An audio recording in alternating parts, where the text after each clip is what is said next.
Hello, everyone. I'm Tony Oakman, Chief Executive for Bolton Council. It's a great privilege to be here, and you're listening to the Academy's Developing Practice podcast.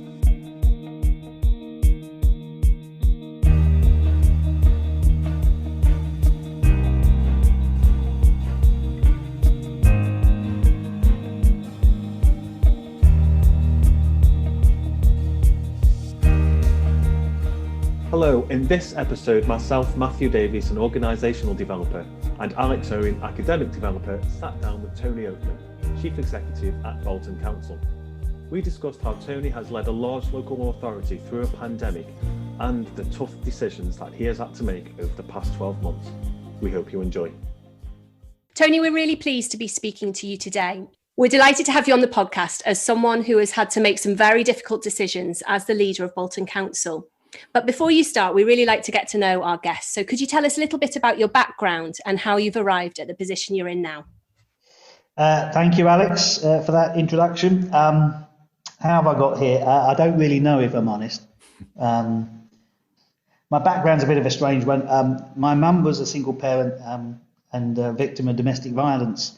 So at a very young age, myself, my brother and my sister, who at that point wasn't born, my mum just got up and left, and the rest is history, as they say. But I think that whole experience made me the kind of person I am. And even though I was able to get in to do a degree at University at Lancaster, I just at the end of it didn't really know what I wanted to do. But what I knew I didn't want to do was go into commerce or a commercial type role. So I kind of just did a load of nursing assistant tasks and jobs and things like that, and voluntary work. And then went back to University at Lancaster, did a social work degree. So I'm a qualified social worker by profession. As my mother-in-law used to say, I'm a plumber, but I'm actually proud of being a social worker.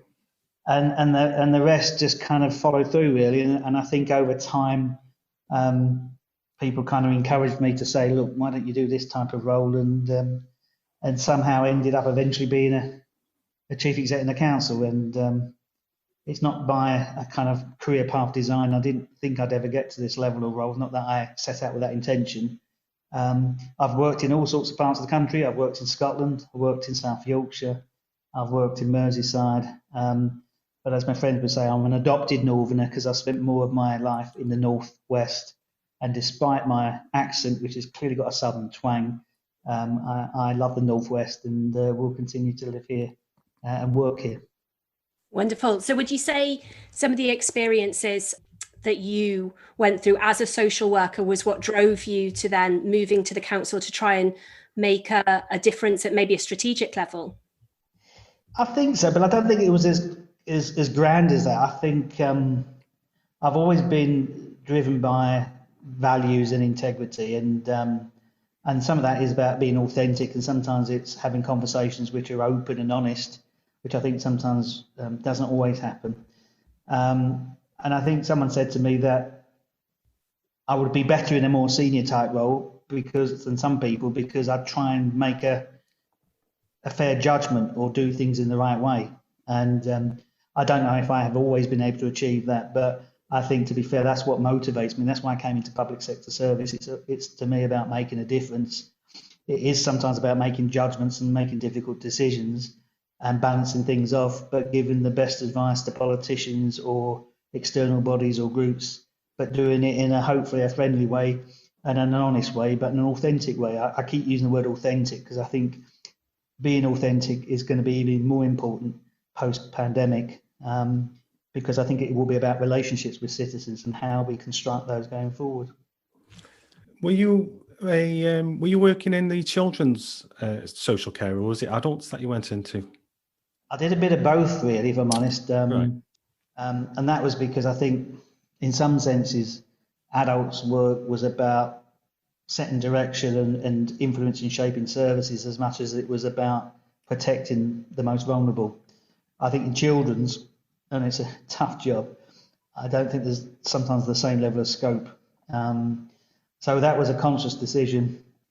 And one of the best jobs I had very early in my career was where you had resources and money, as well as being able to work with families and individuals. Because if someone said, I've got a particular set of needs, you can say, well, do you know what? I think we could do this and this, and we'll create this kind of opportunity for your son to move into some permanent accommodation. Now, that's difficult in circumstances where you're working in a highly regulated framework or set of conditions that don't allow you to have those kinds of dialogue. So, but if I'm honest, having been a DCS for statutory director for children's and adults, and a range of other jobs in my career, both carry huge respect from my perspective. Both are very challenging, but from different perspectives. Yeah, I can imagine. And I guess you must have moved up those roles then. I take it you were a principal manager and so on before you got to sort of director of adult social care. Yeah, it's kind of, again, to be fair, it's kind of, I'm jealous sometimes. You meet people who you think, cracky, they know what they want to be and where they're going to be, and it kind of not really been like that for me. I on occasions I've applied for jobs at a more senior level and been successful. On other occasions, people have said to me, "Have you thought of applying for this role?" And I've been fortunate in that, and I've been able to work in different parts of the country. So it's always about the job and the opportunity, but it never has been with the mindset to say, well, I'm definitely going to do this at this point. I mean, the reason why I'm here is probably down to Joe Miller, who used to be the chief exec at Doncaster, who's now working in New Zealand. Know Joe really well. And it was her who said, oh, come on, Tony, it's about time you were chief exec. And I said, well, And then there were things I won't go into, but there were certain situations where I was working where in the end she says, no, you really need to apply. And in the end, this job came up. I liked the people. I liked the way it was couched. I clearly didn't understand fully the challenges that we had when I came here, which have been very significant, but I've enjoyed every minute of it. It's a privilege. So, it's down to people like Joe having a conversation with you that made me think differently about what my next job would be. But it's not been on a piece of paper saying, I'm going to be this by this time and this by this time. I think if you set yourself in that direction of travel, for some people, I think you end up putting too much pressure on yourself. Yeah, and I've seen that. I've had coaching style conversations with people who have failed to meet those targets, and therefore they've sort of suffered as a result of that, putting too much pressure on themselves. And talking of pressure, obviously local councils, they're obviously usually large and complicated organisations, having worked in one. And over the last year, they've faced unprecedented demand in terms of their services as a result of the pandemic. How have you managed to prioritise different services within your council so they get the support they need? I'm laughing because it makes it sound very strategic and very as though it's a very streamlined activity. It just all runs incredibly smoothly. The reality is, in a sense, it's not, because I think there's one thing about the pandemic is it's not predictable. So clearly there are some things, using Maslow's hierarchy of needs, that that you just got to do, things like child protection, making sure that the vulnerable members of our society are being supported and assisted, particularly in the hospital setting. But there's been a whole range of other things that have come along as we've gone on the journey that have just taken precedence and have jumped to the top of the list. And you just have to be flexible. I think if I had applied the kind of a methodology in my mindset as when I was in my 30s and 40s, I think I'd still be planning it and not dealing with it. Because I think the idea that there's a manual and you can just follow the Gantt charts and everything will be fine, it's just nonsense. It really is about being flexible in your approach. I found that it's got to be key. It is secondly about your teams. It's all about delegated leadership, playing to the strengths of your team. And when I say the team, I'm not just talking about the council team, I'm talking about the partnership in terms of your partners in different public sector organisations, your private sector partners, your housing partners. The voluntary sector particularly has been absolutely stellar in Bolton. So that's been key. And then I think the third bit is just adjusting your style as you go through it. So which does influence your priorities. I think this being truth, we probably have all been in that state in most local authorities, if most chiefs are honest about it, where it's almost blind panic from that first few weeks.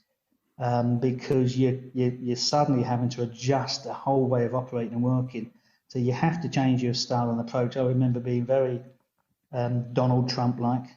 Maybe it's not very appropriate, but you know what I mean. It's you have to just say, look, there's no room for a negotiated conversation here. It's like, do this, get this done. Can we move that here? Get those comms sorted. And then once that kind of tension and that pressure is gone, you can then start to kind of ease off a bit, and you get into a more collaborative, participative approach.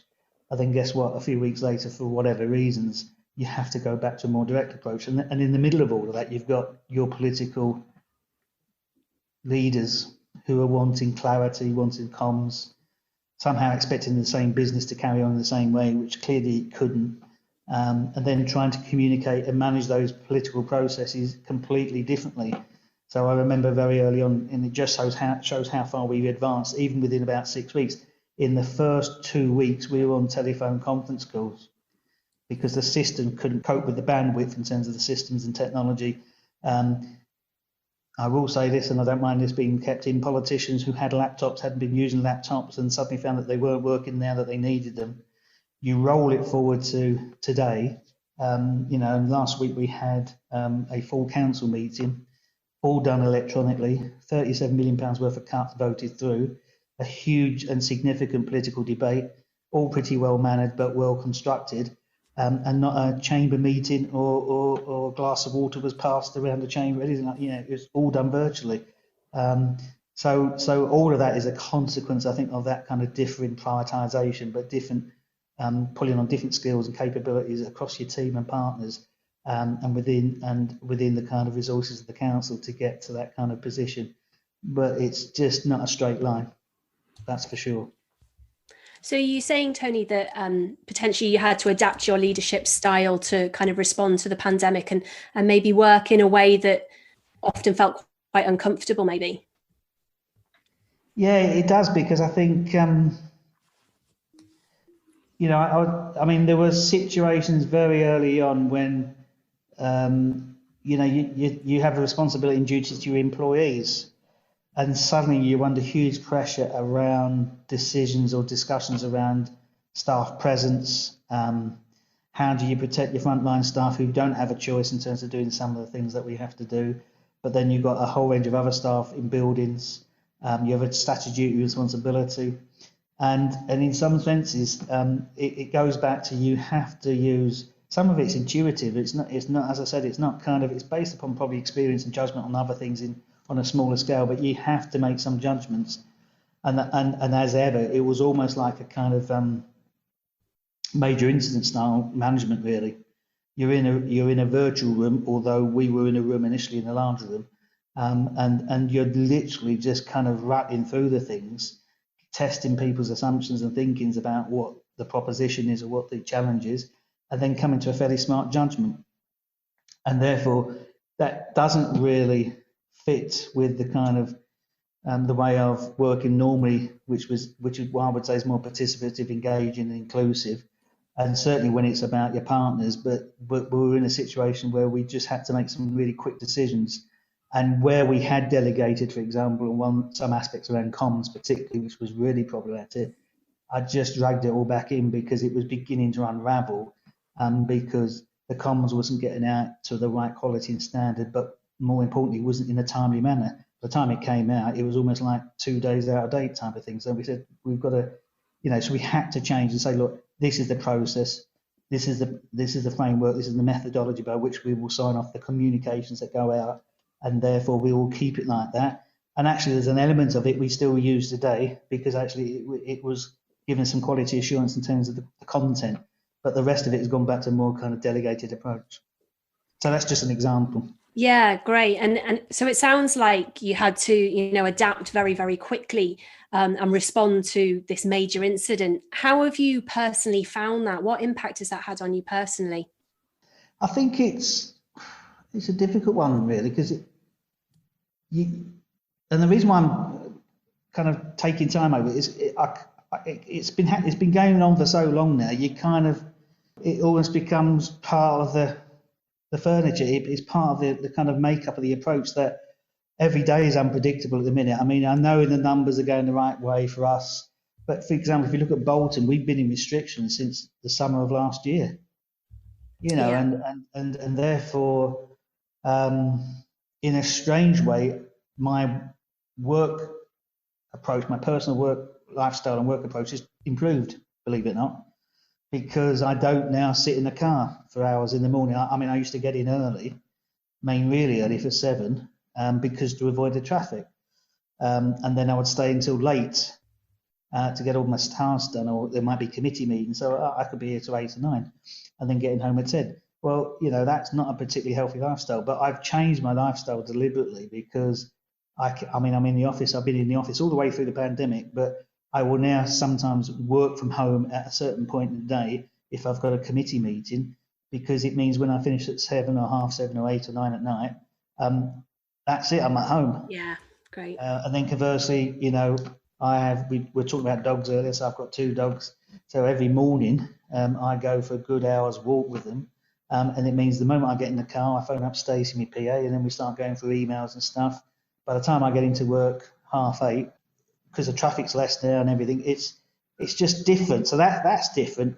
But then there's other things that do really worry you. I mean, if you look at regeneration, we have a huge investment program planned, and we're still working towards it. But what is the future of retail? Some of that was retail, some of that was office. Well, what's the future of office, and what does that mean to investors? What do they want to do now? Does a Bolton, a place which has got commercial values 13% less than maybe Manchester, do they want to invest? And what are the appetite for risk? Because are the risks levels the same as they were pre the pandemic, or now we live in a different world, or is it just all going to level back up to where it was, and then eventually we'll all be in the same place? So that kind of unpredictability is the thing that I've found incredibly difficult, because I can live ambiguity, but it's ambiguity on a completely different level, because you can't plan. The budget, we couldn't plan for the budget, as another example. So normally we'd start a budget process relatively early in the year. When I say early, probably June time. We would then start to prepare around September, and then we would probably have a really good cut in it by around the autumn. We didn't start until September, and we didn't start until September because we just didn't know what our income line is going to be. Technically, we still don't know now. We don't know what it will do to business jobs, business rates, and therefore, what does that do in terms of housing, whether it's building new houses or council tax, people who can't afford it. So at the minute, that ambiguity of not knowing when the airport will come back on. So Manchester Airport, we've got shares in that. That gives us an annual income of £7 million per annum through the dividend. We haven't got that. So that's a £7 million hole in the budget straight away. So it's that ambiguity that is the thing I find most challenging. But I haven't found the physicality or the stress of that. I've been able to accommodate that by changing the way I go about the job, if that makes sense. Yeah, it does. So significant challenges there. Are there 1 or 2 things that you're particularly proud of in terms of, should I say, how you survived the year maybe? I wouldn't say about me, but I would talk about the team and Bolton Council particularly, because I said before, it's a privilege. I have to say it's one of the best jobs I've ever had the privilege of doing, because prior to the pandemic, you get an opportunity to meet all sorts of interesting people and do all sorts of things. But I think the pandemic has brought the best out in the authority and the team. And again, a team in the broadest sense. But if I'm talking about the council, there's like 3 levels to it. One is just about the pandemic. So as I was touching upon before, since the pandemic, 29,000 inquiries to our humanitarian hub. That's not the contact centre, that's a humanitarian hub. So that's people who really have struggled in terms of income, medication or food. Started from scratch. We've administered over £95 million worth of business grants. Again, from scratch. You've got to create the scheme, the system, the processes. We've made available over 3,000 meals or luncheon vouchers for children because of the impact of the pandemic. Our business in terms of, because the way we've reconstructed it, the business in terms of helping people with libraries, so electronic systems that we brought in We've had over 300,000 issuing of books by different methodologies, which has been up on previous times. And it's those little things, and there's a whole raft of other stuff. The fact that with registrars and deafs, terrible thing to say, but we've had to train a load of people to become registrars, redeployed from leisure services or redeployed from youth services. And all of that has been a huge strength. And I'm incredibly proud of our response, and the Public Health Directorate, and Helen Lowe is the Public Health Directorate. They've just been superb, because we've had to create, I chair the Bolton Gold, a whole set of processes. We've had to brief politicians, we've had to brief partners, we've had to make sure that we're joining our activity up. And a lot of that responsibility is sat with public health, who've also had to advise both on a GM footprint as well as a Bolton footprint, where we are, what the position is, and how we're going to do the testing. So there's another example, test centres. We weren't running them, but we had to create the environments for them to happen. And then we take on some of the responsibility around surge testing and so on. So there's that side to do the pandemic. In the meantime, we continue to do the council's business. So again, another little figure to rattle off. I'm not really an anorak, but anyway, there we go. 13.3 million bins have been emptied. We continue to protect children and have child protection conferences. We continue to keep the hospital running. We've invested and actually upgraded around £6 or £7 million of roads this year, because guess what? There aren't as many cars, so we've taken advantage of the opportunity to get the roads cordoned off and repaired. We've completely, as I mentioned before, digitalised the whole constitution and the way we do business in the council. So we've gone from teleconference calls in week 1 to now doing everything digitally, to the point that, subject to legal and policy legislative changes nationally, I think with the exception of the full council meeting, probably the politicians and officers won't want to go back. Now you can't get better success than that, and we've continued to run planning committees and all the other associated tasks. And then on top of that, then there's the bit which is about the planning for the future and strategy. So we've been really successful. We've had in this year successful bids from government agreed in regards to high streets funds, which is about regeneration. We've got another one pending on Towns Fund. We won money for community champions to do with engagement around COVID. In the meantime, we've put a demand strategy which has been signed and agreed off by the council in regards to children's services. And then, as I said, a little small piece around budget where we've signed and agreed off with 8 political groups, £37 million worth of savings over 2 years, 34 which need to be delivered next year or this year as we're just coming into it. So I just think when you look at it in the round, and then in the meantime working with the partners and doing all the other things that we have been doing around the vision for Bolton, I kind of pinch myself really thinking, do you know what a special place Bolton is, and what a special set of people I've got in terms of partners and team and employees who've absolutely kind of pulled everything out of the bag to continue the business running as it is, as well as deliver some ambition. Yeah, it sounds amazing. Some of those things that you've gone through and been able to sustain during the pandemic. I do hope that full council meeting went a little bit better than the Handforth Parish Council meeting when it was done digitally. I'm sure it did. It definitely did. Although I thought, I just haven't got to say this, that we thought the gremlins were in, because it was with 8 political groups. Getting agreement and consensus is not an easy place. And what I will say is that we're working hard behind the scenes, and that until the night of the budget, we were just not sure as to how close it would be. So at the point, because I have to declare the vote. So at the point we said the motion is passed, the budget's agreed, and it was 28 to 22. The power went for a bit. It just temporarily went. So I'm thinking, is this now an opposition group trying to kind of manipulate the outcome and sabotage it? But and there was a bit of chaos afterwards, not on that scale. But again, I was incredibly proud of the politicians, because they just conducted, that was a highly emotive budget. But I have to say they conducted themselves incredibly well. But anyway, sorry, Matthew, I cut across you there. No, that's good to hear. It's good to hear.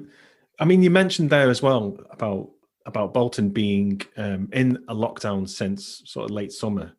And I saw some clips of you on I think it was BBC Northwest talking about Bolton's lockdown and things like that. And I thought to myself, well, at the time I thought, how do you cope with that sort of pressure? Because at the time, Bolton was a bit of a hotspot for COVID. And there was a lot of media attention on Bolton itself. So how did you personally cope with that? I suppose the key word I would use is being pragmatic. I mean, what are they going to do? Well, I can't be hung, drawn and quartered for a pandemic, and I can't be held accountable for things that are about infection diseases that we can demonstrate in evidence that we've done all we can do. And I think this is, for me, how it worked for me. I think one is about keeping it proportionate, and that's not to be in any way dismissive about what the pandemic is and the huge, horrible impact it's had on families and people, because it has. But I think it is about keeping it in proportion, in the sense that at any point, I think I read a figure, this was a few weeks ago, at that point it was something like 14 million people have been vaccinated and 1.4 million people have had COVID since it started. And it's never to be complacent. I'm not being complacent, and we are absolutely vigilant here in terms of doing all the things that we should be doing, whether it's us or the public. And we do all the things that are expected to, we've been out to faith groups, we've been to different communities, we've targeted communities, we've done messaging, we've done all of that stuff.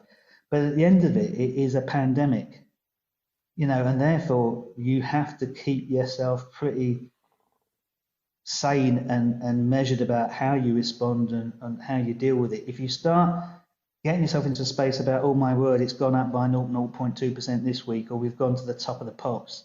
I mean, did I like having to spend my weekends talking to ministers about things and then them telling us on the Monday that you're going in as these interventions despite the advice and steer we gave them? But that's the reality of it. The second thing is also to recognise you're controlling it. And I think that last point amplifies that. Ultimately, a lot of this was determined nationally. We can talk and we can argue and we can manufacture all sorts of reasons and have a lot of discussion, debate about what we might or may be able to influence. But ultimately, it's trying to say these are the things I can influence and control, and these are the things that I'm going to let more capable people, whether it be the Mayor of Manchester or others, to fight the corner or to put the case to. So I think that kind of recognising where your limitations are has been key. I think the third bit is about playing to strengths again. I'm really blessed with a brilliant team, and a really good process for me is when I hardly say anything. A bit unusual for this process, but you know what I'm on about. So Helen Lowe is the Director of Public Health. We have every Wednesday a recovery board. It was called recovery, but we've left it at that, even though it's about the pandemic. But that's where we meet all the political leaders. We talk about where we are. One's a 2-hour, one's a 45-minute. She leads it all. I will step in on certain minor things as needed. If it's about the schools and about how we're dealing with the kind of changing policy position and role of schools, Bernie Brown, who's the DCS, she'll talk to that, and so on. So it kind of means you can sit back and reflect and kind of see the landscape.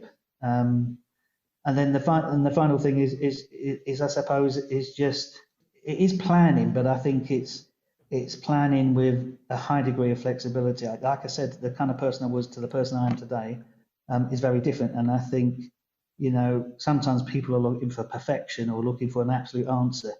Turn to the manual on page 26. If we had a manual for this pandemic and what's the right way of dealing with it, it will be out of date by the time it's published. I mean, you just have to use your instinct, your skills, your intuitive beliefs, your team. And at the end of the day, as long as you can justify your judgment and say, these are the reasons why, and keep it simple. Again, at the end of the day, it's about, hierarchy of needs, really. It's Maslow's theory, isn't it? If it's about life and limb, that's usually the top. Yeah. And thereafter, a range of other things. If it's about, well, we're going to lose an opportunity to demonstrate civic pride, well, we're not going to die in a ditch over that. That's just a loss, and you just face the music and say we can't do it. And I think it's that authentic dialogue. And by behaving in that way and doing those things, I think that's kept the pressure off. It doesn't mean to say you don't start worrying about it, and it doesn't mean to say that you don't get phone calls at the weekends from leaders or from ministers or from departments to say, can we talk about this? But I think it just means you just keep a sense of reality and groundedness about what you can do and how you can influence it and what the actions are that you can put in place. You've mentioned your team a lot, and not just obviously your senior leadership team, but the whole team Bolton. and it's one of the things that you're extremely proud of. One of the things that we're discussing in the university at the moment is the well-being of staff, particularly those who have been on campus throughout the pandemic. We've got technicians working in labs and cleaning staff, for example. Some academics have been on campus, and we are worried about their well-being, as well as their motivation to keep going. What have you done around staff well-being, or how have you maintained that throughout the pandemic? I'd like to say really well, but I think, if I'm honest, there's probably things that I still feel that we've been not as good as I'd like us to be, if in truth. I think we've done a lot of things that others have done. I think there's a great thing about physical presence, believe it or not, and we got into a lot of debate about that. And at the town hall now, there's probably not more than 30 people here, and that's kind of ebbed and flowed. But I've done this thing about coming into the office, and it's not being heroic, to be quite honest. It's one of the safest places, but it is a bit about that kind of thing, that you're there. You know what I mean? Because if I'm honest, it's and that I think is something that all my team, all my leaders have done, which is, it's really hard if you're a waste collection refuse person, when we're saying, can you go out there and continue to do the bins whilst we sat at home, as we're doing here, or me in the office, where I'm sat in the sanctity of the office. So there's a bit about feasibility. So we've done a little bit of that, and the team has done that, where we try to make sure there's a physical presence. There's a lot of messaging, a hell of a lot of comms, which we've ebbed and flowed, because again, it becomes a bit tired and stale. So in the early days, a lot of stuff around messages of the days and things around, look, this is what we're going on, and thank you very much, and a lot of kind of personal thank yous, which again is wrapped up in our values and behaviours for the council, in terms of what, about kind of saying thank you, really, because people have gone the extra mile. We've increasingly used webinars. We did one last week which was open to all staff. Didn't get a huge number. We got about 700 out of 2,500, but 700 is still not bad. But it could be much better. Talking about, 1, saying thank you. 2, recognising how challenging it has been. 3, these are the levels of areas of support you can get. These are the places. 4, let us tell you about the pandemic and where we might be going. And then finally, we ended up a little bit, just to make everyone really feel happy about the budget. But we just passed it, we thought we had to say something on that. And then we got an event, which this is virtual. So we've slightly changed it this year. So we've gone into partnership with, there's 2 things actually. One, we've done a partnership event with the local media, local news media, about recognising people who've gone the extra mile in terms of COVID over the last year. And of course, we're coming up to the anniversary of that. So we'll weave into some of that, the kind of, again, a sense of recognition and thank you, as well as recognising those people who've lost their lives. But also, we've got a Staff Awards event, which we've shifted this year, which is more universal, because if I'm honest, we talked about it, I don't want to get into nominating individuals, because there's always going to be more individuals, and nearly all the whole team and staff group at the council who've just been brilliant, whilst we were consulting at one point on our cuts for pay. We were having to look at an extra day, 3 days leave to get our savings. Now, unfortunately, we've been able to move that out, but it isn't a really good message, is it? Do I feel happy about it? Do I feel proud of it? Absolutely not. But we were really wrestling with this huge financial number, and therefore, there are things we've done that I don't think I'm so proud of, like that. But we had to balance the budget. It's now been removed. We've achieved that through political leadership, which I'm really pleased with. But we've gone as far as I think we can. But I think that the challenges is also the final thing, where we've tried to accommodate the well-being, which is a bit more subtle, is we've not been fixed and wedded to an all-out, if you're working in an office space, that you must work from home. So we've tried to make it as person-centred as possible. For some people, it's an absolute godsend. It fits in with lifestyle. They've got, people have got offices in their houses and the rest of it. For others, if you're a younger person who's living in someone's home, or someone who really is isolated and they've got no friends, then we've tried to bend the rules without compromising anything as much as possible. But if I'm honest, answering your question, Matthew, I'm not really satisfied with it. It's one of those things I always feel, I don't personally feel that I do enough, we do enough on that front, and I think there will be some real consequences when we get back into, in inverted commas, some kind of normal living, because I think the impact on people's well-being, I think the actual impact and discipline of being and coming into work is going to be really strange for some people. And if some employers really want people to come in and are really kind of rigid about it, I think it's going to be a bit of a challenge for people, because in a sense they've just not been used to it, because we've all had to adjust this new approach, and in some senses it's like anything, it becomes the norm, and then it's like, oh, I've got to go back to this building to do this. Why? But I think we've got to be flexible about that, and as long as the business is done, the core stuff's done, it doesn't really matter how you do it, as long as it's done to a good standard. Yeah, definitely. There was a lot of messages about do what you can from our Vice Chancellor all the way through the pandemic, and I think that really resonated with people, especially people who are homeschooling, who have got, like you say, those issues at home that just can't work at various times of the day. You've just said something there about post-pandemic, and it reminded me that it was somebody in Network Rail I heard saying recently that they're preparing their workforce, which is about 16,000 people. They're preparing their workforce with something around post-traumatic stress, because that's what they expect as we come out of the pandemic. And that struck home with me, because I just thought, wow, that's a frightening thought about, as you come away from this, being in this mode of emergency all the time, and it starts to subside, what will people be left with? So it's something we're closely looking at in the university as well, about how can we support people way past the pandemic. So Tony, as an outsider looking on, you come across as someone who is very open and transparent about the challenges that local government have faced and are facing. Would you say that this is your natural approach then, or something that you've adapted over the years? If I'm honest, my preference type is probably always open and honest. I just think everything I've ever dealt with in anything to do with my job or personal life, I've always found that, as my mum would say, honesty is the best policy. It's just like, I don't know how many situations I've observed where something's gone on for about 5 or 6 years, where actually, if someone's had an honest conversation with someone from the outset, that could have been resolved for their betterment. And I can think of things in my life where I've had some very difficult conversations with people, which has meant them leaving an organisation. That was one of them. There was someone who appointed me when I went into the organisation, and I don't ask me how, but I ended up managing them. And then in the end, there were some real issues about their capability, and I had a most difficult conversation with them, which was saying, look, I think you need to think about your future, and given your age, whether you should start to think about, your next chapter in your life type thing.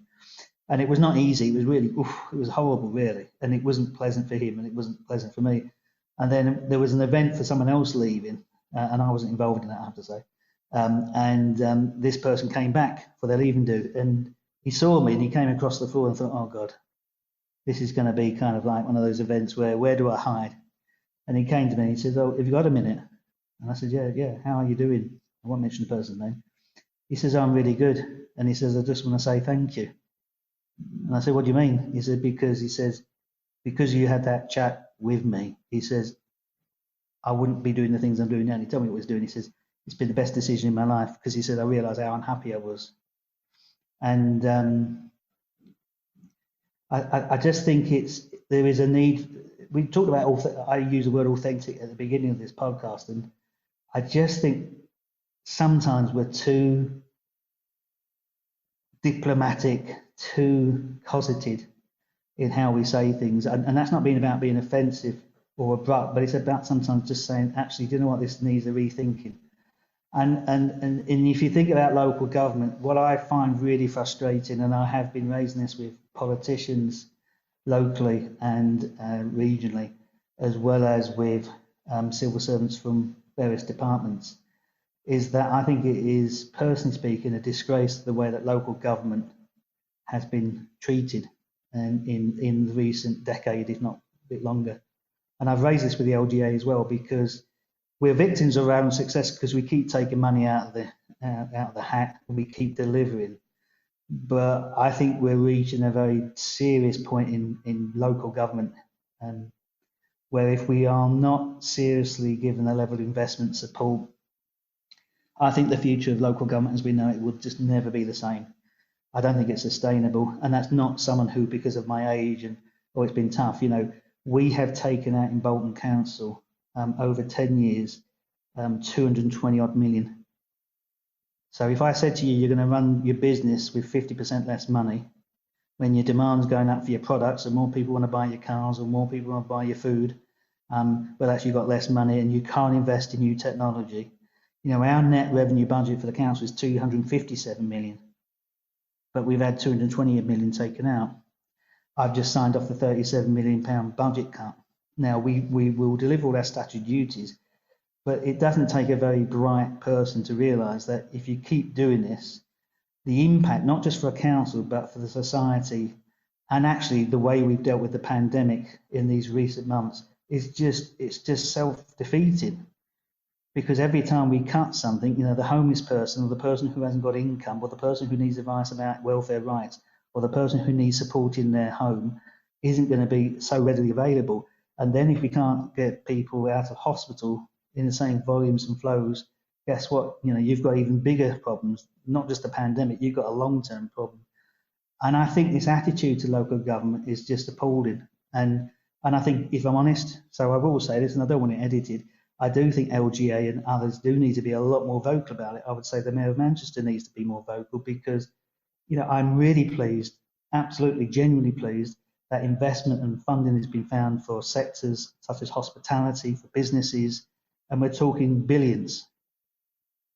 But we can't really find a substantive set of revenue for local government who deal with the most vulnerable people, whether it be children or adults, or who deliver things ranging from libraries to housing services and support for homeless people, through to roads and potway and recycling. And, by the way, can you deliver climate change?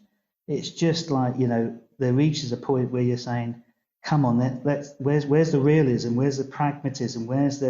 And people will say, well, you've got to be careful what you say and how you handle it. Well, I would say there's been 10 years of that, and £250 million later, with the odd occasional one-off for roads or infrastructure. I'm grateful for the support we've had from government in Bolton, but I'm talking about government of any persuasion.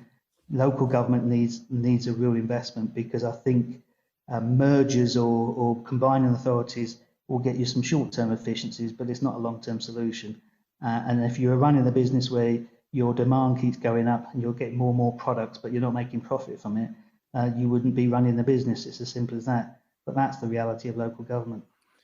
Yes, I agree with all of that, Tony. That is definitely the reality of local government. And it does seem, without going too political, it does seem very strange that we've been able to find a lot of money for the hospitality sector, but yet again, it's local government who are faced with millions and millions of pounds of cuts, and it always tends to be those hardest hit communities as well, as far as I can see. I know it's very easy to say that. When you're in the Northwest or the Midlands, as I am, to think that we are the hardest hit communities, but it always seems to be huge amounts of figures that are being taken out of budgets every year. I think just for the record, I do believe that the hospitality sector as have other sectors should be supported. But when you look at the model that local government is predicated now is on basically we get our income not from government. Very little of it is now. It's all from council tax or from business rates. So as I've done events across Bolton and other authorities in my previous jobs, if I say to people and go to a packed room, who wants to see an increase in the council tax, put your hands up. Well, it's not really the best popular vote. And then who wants to see those houses built at growth and numbers on that green belt or that green space? No. So people don't want houses and they don't want a council tax increase. And then the other main source of income is business rates. Well, as we're talking today, it's the Chancellor's budget, and whether there's anything there about business rate reductions. Again, to be fair to government, they've been generous in terms of covering some of the losses around business rates. But every time a major retail outlet closes, we've just had one recently close. Well, that's £100,000 worth of income we're not getting. It's not because we've lost it or we've been foolish. It's because actually they've gone out of business.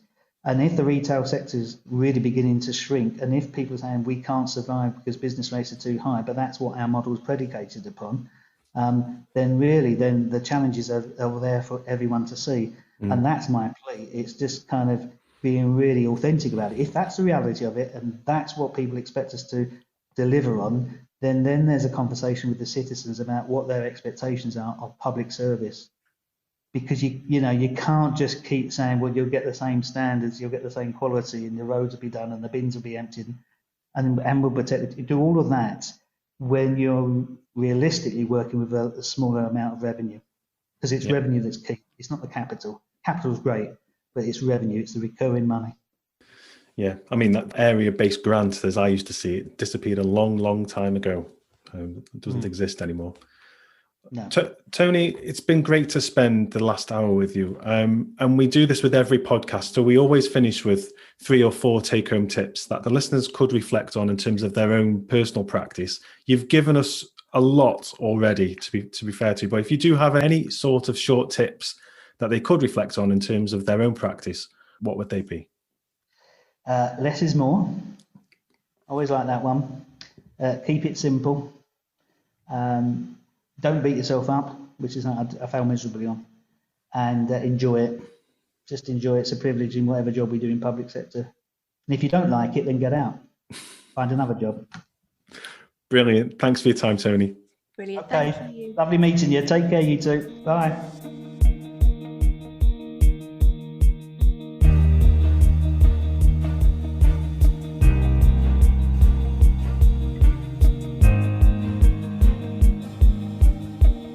Well, I really enjoyed that conversation with Tony. I'm sure you did as well. Just a couple of the things that I picked out from our chat was where Tony was talking about the need to recognize where your limitations are and then how to play to your strengths and trust the rest of your team to do their bit.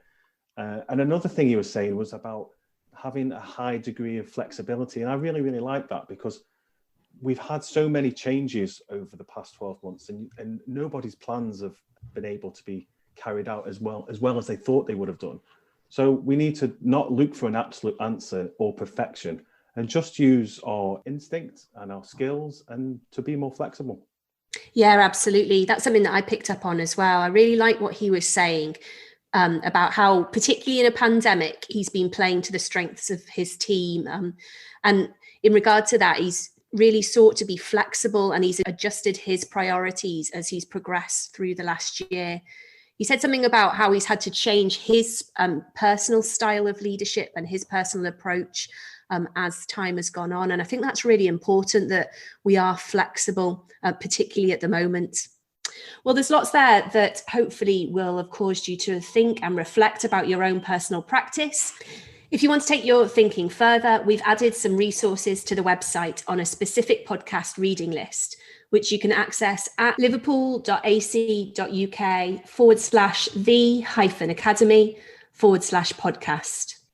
Also, we love to hear what you think about a specific episode, so please do tweet us at Live Uni Academy, and you can also find us at eLearnerMatt or at Alexandra_Owen on Twitter. And we're really grateful for those who have taken the time to either rate or review our show in your podcast provider's app. So if you are an Apple user, please do take the time to review our show and help us to keep our 5-star rating, as it really will help others find us. Bye for now.